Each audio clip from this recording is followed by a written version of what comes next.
Hello again. I'm the masked amp. I've got a mask and I'm an amp.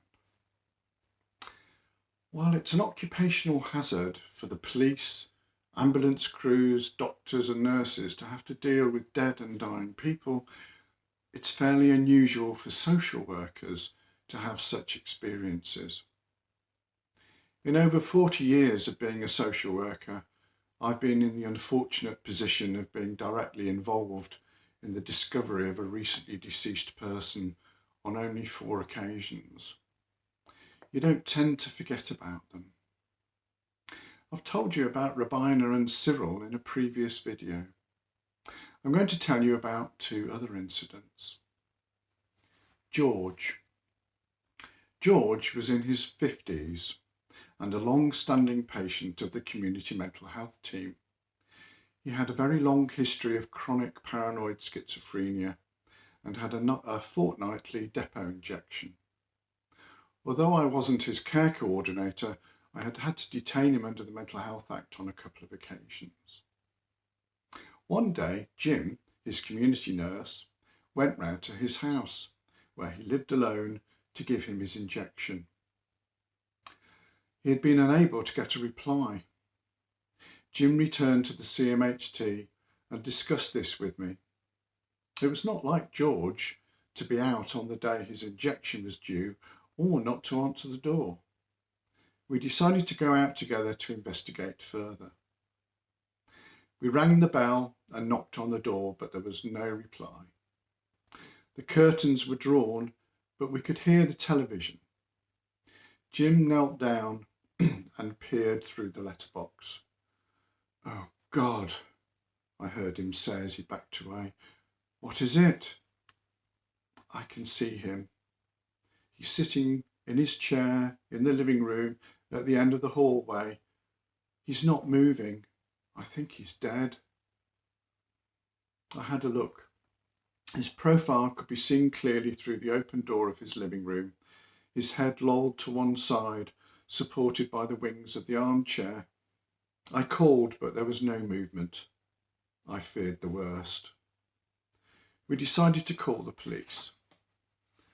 When they arrived, we explained the situation to them. They too had a look through the letterbox, then tried to find an open window or unlocked door without success.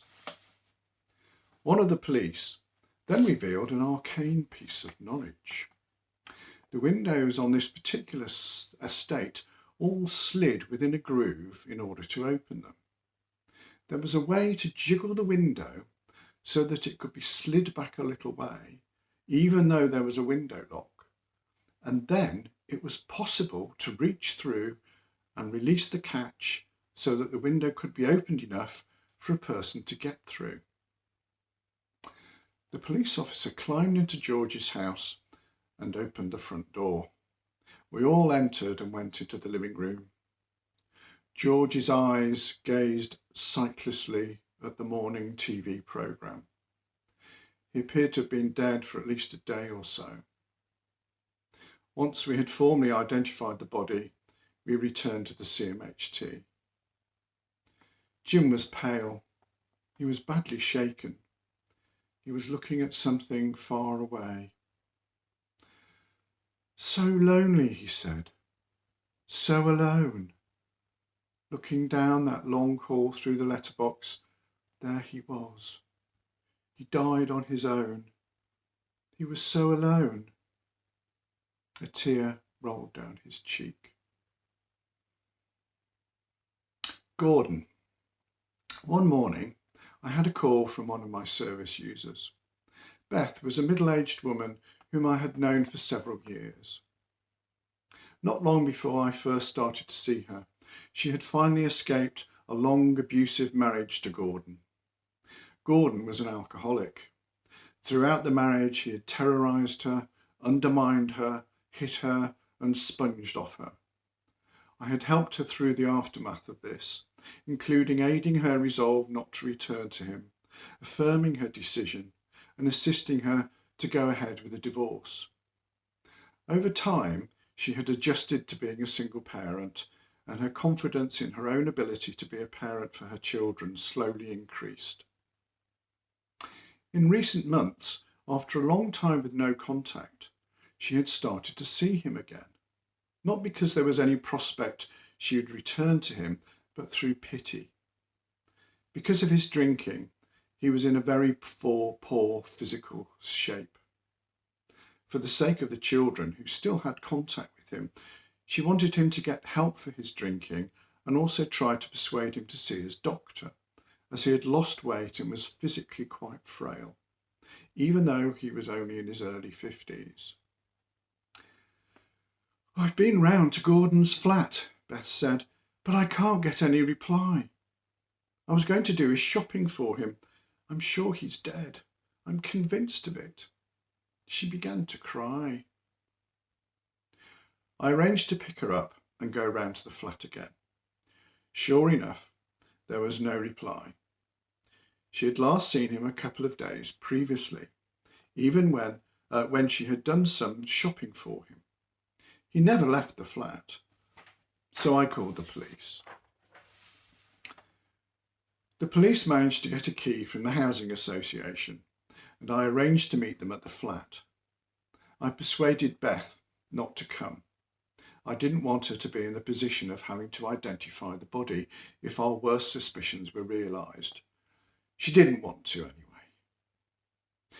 I went into the flat with the police officer.